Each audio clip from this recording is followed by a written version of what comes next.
सभी का बहुत बहुत स्वागत है हमारे खास कार्यक्रम स्पॉटलाइट में। और जैसा कि आप जानते हैं कि इस कार्यक्रम में हम हमेशा फेमस पर्सनालिटीज से आपको रूबरू कराते हैं, तो आज भी इस वक्त हमारे साथ एक बहुत ही खास मेहमान मौजूद हैं जिनका नाम है आशीष अग्रवाल जी। साथ ही साथ आपको बताना चाहूंगी कि फ्रेंचाइजी बताओ कंपनी के वो एमडी हैं। अब ये कंपनी किस तरह की है, किस तरह से काम करती है, किस तरह से फ्रेंचाइजी के बारे में लोगों को अवेयर करती है, मोटिवेट करती है, ये सारी जानकारी हम आशीष जी से ही खुद लेंगे। तो चलिए आप और हम मिलकर स्वागत करते हैं आशीष अग्रवाल जी का। नमस्कार आशीष जी, आपका बहुत स्वागत है। आशीष जी, सबसे पहले तो आपकी कंपनी के बारे में हम जानना चाहेंगे। फ्रेंचाइजी बताओ, सबसे पहले तो नाम ही बड़ा अच्छा आपकी कंपनी का है। तो इस कंपनी की शुरुआत आपने कब की, कैसे की और कैसे आपको ये ख्याल आया कि भाई फ्रेंचाइजी को लेकर हमें जो है किसी कंपनी की शुरुआत करनी चाहिए? बिल्कुल मैम, मैं आपको बताना चाहूँगा कि फ्रेंचाइजी बताओ जो कंपनी की मैंने शुरुआत की 2017 में की थी। और इस कंपनी की शुरुआत करने से पहले मैंने बहुत सारे अलग अलग बिज़नेस ट्राई किए और बहुत सारे बिज़नेस में लॉसेस खाए। और जब भी मुझे कोई नया बिज़नेस करना होता था तो मैं कई लोगों से मिलता था, मार्केट में जाकर उनकी जानकारी लेता था। और इसी क्रम में मैंने जाना फ्रेंचाइजीज़ के बारे में कि अगर आपको कोई नया बिज़नेस शुरू करना है तो कुछ ज़रूरी नहीं है कि आपको अपने नाम से ही करना ज़रूरी है। मार्केट में बहुत सारे ऑलरेडी ब्रांड्स चल रहे हैं जो अपने नाम से आपको बिज़नेस देने के लिए तैयार हैं। जब आप किसी और के नाम से बिजनेस स्टार्ट करते हैं तो आपको बहुत सारा फायदा होता है। जैसे कि आपको ये सोचने की ज़रूरत नहीं कि बिज़नेस चलेगा कैसे, उस बिज़नेस की टेक्निकलिटीज़ क्या होंगी, उस बिज़नेस को रन करने के लिए आपको एम्प्लॉयज़ कहाँ से आएंगे, रॉ मटेरियल कहाँ से आएगा, मार्केटिंग कैसे करनी होगी। मतलब एक पूरा बना बनाया बिज़नेस आपको मिल जाएगा। केवल आपको ऑपरेशंस करना है और आपको इन्वेस्टमेंट करनी है। ऐसे में रिस्क आपका मिनिमाइज्ड हो जाता है।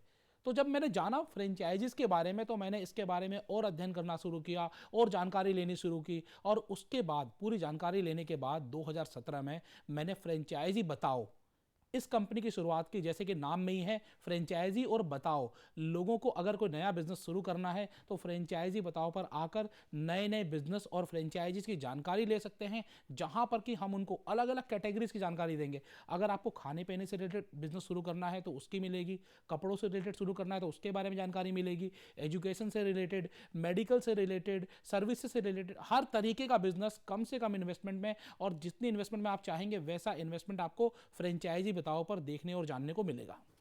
अच्छा आशीष जी, जैसा कि अभी अभी आपने बताया अपने बारे में कि भाई 2017 में आपने अपनी इस कंपनी की शुरुआत की और उससे पहले आपने काफी सारे बिजनेस किए और उस बिजनेस में आपने लॉस खाए। आप ही की तरह बहुत सारे ऐसे हमारे नौजवान हैं जो तरह तरह के बिजनेस स्टार्टअप करते हैं, लेकिन कुछ समय बाद उनका बिजनेस डाउनफॉल की तरफ जाने लगता है या पूरी तरह से लॉस उनको हो जाता है। और अब खास तौर से हालांकि 2 सालों से जैसा कि हमारे पूरे देश की स्थिति है, लॉकडाउन की स्थिति है, ऐसे में छोटे मोटे बिजनेस को तो आप छोड़ ही दीजिए, जो लोगों के अच्छे जमे जमाए काम थे, जो जमे जमाए बिजनेस थे, वो भी कहीं ना कहीं लॉस की तरफ जा रहे थे। अब ऐसे में कोई व्यक्ति अगर अपना अच्छा खासा बिजनेस लॉस की तरफ जाते हुए देखता है तो उसमें आपकी जो कंपनी है फ्रेंचाइजी बताओ, वो कैसे हेल्पफुल साबित होती है उस व्यक्ति विशेष के लिए? आप किस तरह से उसको गाइड करते हैं कि अगर आपकी कंपनी लॉस में जा रही है या आपका बिजनेस लॉस में जा रहा है, आपकी कोई अपनी शॉप है वही लॉस में जा रही है, तो आप उसको छोड़ करके फ्रेंचाइजी कोई खोल सकते हैं और वो आपको फायदा दे सकती है। ये कैसे मोटिवेशन आप बैठाते हैं लोगों में? बिल्कुल, मैं आपको बताना चाहूँगा कि फ्रेंचाइजी बताओ का जो मेन काम है वो यही है कि अगर आप कोई नया बिज़नेस शुरू करना चाहते हैं तब तो हमारे पास बहुत सारे ऑप्शंस हैं, आप वहाँ से चूज कर सकते हैं। लेकिन अगर आपको कोई एग्जिस्टिंग बिजनेस है, चल रहा है, वो लॉस में जा रहा है, आपको ये नहीं पता कि वो लॉस में क्यों जा रहा है, तो आप हमेशा किसी ऐसे इंसान की मदद लीजिए जो उस बिज़नेस का मास्टर हो। मतलब कि आपको अगर अपने ही क्षेत्र का गुरु मिल जाए तो वो आपको बताएगा कि आपके बिजनेस में कमियां कहाँ हैं, और अगर उन कमियों को दूर कर देंगे तो यकीनन आपका बिजनेस लॉस से प्रॉफिट की तरफ चला जाएगा। जब हम अपना बिजनेस कर रहे होते हैं और खासकर जब वो बिजनेस लॉस में जा रहा होता है तो हम उन कमियों को ढूंढ नहीं पाते हैं कई बार कि जिसकी वजह से हमारा बिजनेस लॉस में जा रहा है। जैसे सपोज करिए कि हमारी कोई मैन्युफैक्चरिंग यूनिट है, हम लोग मैन्युफैक्चरिंग तो कर रहे हैं लेकिन उसकी सप्लाई मैनेजमेंट अच्छा नहीं है, और सप्लाई मैनेजमेंट अच्छा नहीं होने की वजह से मार्केट में हमारा माल नहीं पहुंच पा रहा है। तो हमें पूरा बिजनेस को ठीक नहीं करना है, केवल उस सप्लाई मैनेजमेंट को सही करना है। तो पूरा बिजनेस का एनालिसिस करके उस एक वीक पॉइंट को हमें ढूंढना है, उस कमजोर कड़ी को ढूंढना है, उस कमजोर कड़ी को सुधारना है। बिजनेस में सिर्फ इतना ही करना है। और हम लोग क्या करते हैं कि हम लोग पूरे बिजनेस को उथल पुथल करने में लग जाते हैं, जहां पर कि हम वो इन्वेस्टमेंट भी कर देते हैं जो इन्वेस्टमेंट हमें नहीं करनी चाहिए। तो सबसे पहले मेरी राय उन सभी बिजनेसमैन को, उन सभी व्यापारियों को यही रहेगी जिनका बिजनेस लॉस में चल रहा है, आप किसी मेंटर की मदद लीजिए। बिजनेसमैन में भी मेंटरशिप भी बहुत इंपॉर्टेंट रोल अदा करती है। जब हम बीमार होते हैं तो खुद से दवाइयां ना लेने की बजाय डॉक्टर के पास जाएंगे तो ज़्यादा अच्छा इलाज होगा। उसी तरीके से अगर आपका बिजनेस बीमार है तो उसका खुद से इलाज ना करके किसी डॉक्टर की मदद से अगर उसका इलाज करेंगे तो उसका इलाज ज़्यादा बेहतर होगा। और फ्रेंचाइजी बताओ एक ऐसा ही प्लेटफॉर्म है जहां पर हम ना कि केवल नया बिजनेस स्टार्ट कराने में आपकी हेल्प करते हैं, बल्कि बीमार बिजनेस को भी स्वस्थ करने में आपकी हेल्प करते हैं। तो आप यहां पर भी आसानी से फ्रेंचाइजी बताओ की हेल्प लेकर अपने बिजनेस को प्रॉफिट की तरफ ले जा सकते हैं।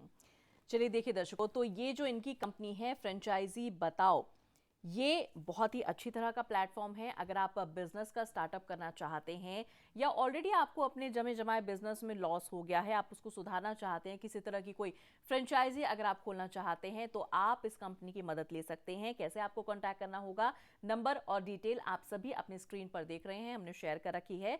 बस इन्हीं नंबर्स पर आपको कांटेक्ट करना है। अच्छा आशीष जी, अमूमन ये होता है कि जो बहुत प्रतिष्ठित कंपनी होती हैं, जो बहुत फेमस कंपनीज होती हैं, उनकी फ्रेंचाइजी जब ली जाती है तो ऑलरेडी बहुत ज़्यादा लोगों को बताने की ज़रूरत नहीं होती है। उस कंपनी का, उस फ्रेंचाइजी का बहुत ज़्यादा इंट्रोडक्शन करने की या उसके बारे में लोगों को अवेयर करने की हमें ज़रूरत महसूस नहीं होती है। ऑलरेडी प्रतिष्ठित कंपनी है और फ्रेंचाइजी उसकी अगर हमने कहीं खोल ली है तो वो ऑटोमेटिकली रन कर जाती है, लोगों के बीच में अपनी पकड़ ऑटोमेटिकली बना जाती है। लेकिन अगर हम कोई फ्रेश फ्रेंचाइजी खोल रहे हैं किसी की, तो उसमें हमें बहुत जद्दोजहद करने की आवश्यकता पड़ जाती है, लोगों को मोटिवेट करने की, लोगों को अवेयर करने की। और इसमें जो है बहुत सारा पैसा भी हम इन्वेस्ट कर देते हैं, क्योंकि मार्केटिंग हमें करनी पड़ जाती है और हमारा समय भी बहुत ज़्यादा ज़ाया होता है। तो आपकी कंपनी इस चीज़ में कैसे हेल्प करती है लोगों की कि जो है समय भी हमारा कम जाए, पैसा भी हमें जो है कम में ही हमारी अच्छी मार्केटिंग हो जाए? तो इसमें आपकी कंपनी का क्या रोल रहता है? बिल्कुल, मैं आपको बताना चाहूँगा कि फ्रेंचाइजी बताओ कि जो मास्टरी है कम कीमत में लोगों को बिजनेस प्रमोट करने की है। आप सभी लोग जानते होंगे कि जब से ये डिजिटल मार्केटिंग वर्ल्ड आया है, उस समय से मार्केटिंग कॉस्ट बहुत कम हो गई है।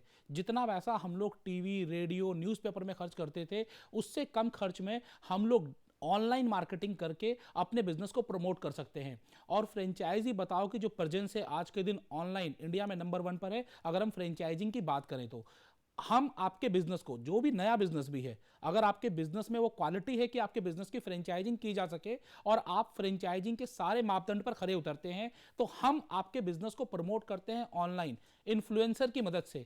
जहां पर कि ऐसे लोग जिनकी ऑलरेडी हजारों लाखों लोग फॉलोअर्स हैं, वो लोग आपके बिजनेस के बारे में लोगों को बताते हैं।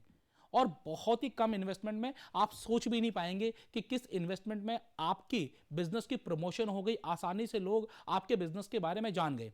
एक बात तो ये है। दूसरी बात मैं एक और बताना चाहूंगा, ये बात है हमारी अपनी सोच की। हम स्टार्ट हुए आज और बराबरी करना चाहते हैं रिलायंस की। तो हमें जो अपने कदम है, कदम दर कदम चलना होगा। पहले पहली सीढ़ी को पूरा करिए, उसके बाद दूसरी सीढ़ी की तरफ सोचें। अगर हम सीधा ही पहली से तीसरी सीढ़ी पर जाने की सोचेंगे तो वहां पर गिरने का पूरे चांस है। तो हम लोग कभी भी ये नहीं कहते कि एक दिन में आपको हम जीरो से हीरो बना देंगे। हम लोग एक एक कदम करके चलेंगे और धीरे धीरे आपको जीरो से हीरो की तरफ लेकर जरूर जाएंगे। और ऐसे में क्या होगा कि आपका इन्वेस्टमेंट भी कम जाएगा, आपकी मार्केटिंग भी बढ़ती चली जाएगी, आपका मार्केट में दिखना भी शुरू हो जाएगा। और आप सभी लोगों ने सुना होगा, जो दिखता है वो बिकता है। तो हम पहला काम क्या करते हैं, आपको मार्केट में दिखाना शुरू करते हैं, बिकने तो आप अपने आप शुरू हो जाओगे। और हम लोग आपके बिजनेस की एनालिसिस करके हम लोग कॉस्ट शीट बनाते हैं कि कितनी इन्वेस्टमेंट में हम आपके कितनी फ्रेंचाइजीज मार्केट में ओपन करवा सकते हैं, और आपके साथ शेयर करते हैं। और जब आप वहां पर एग्री होते हैं और आपको लगता है कि हाँ मैं इतना खर्च कर सकता हूं इतनी बिजनेस के लिए, तो वहां पर हम दोनों मिलकर साथ में काम करते हैं। सबसे खास बात क्या है कि फ्रेंचाइजी बताओ अकेला काम नहीं करता और आप अकेले काम नहीं करते, हम लोग साथ में मिलकर काम करते हैं और एक 11 होता है। और इसी वजह से फ्रेंचाइजी बताओ आज तक सभी बिजनेस के लिए सक्सेसफुल रहा है। फिलहाल आज भी हम जो है इस बातचीत को यहीं पर विराम दे रहे हैं। लेकिन आशीष जी, बिजनेस को लेकर, फ्रेंचाइजी को लेकर आपने बहुत अच्छी और रोचक बातें हम सभी को बताई हैं। आपका बहुत बहुत धन्यवाद। धन्यवाद मैडम।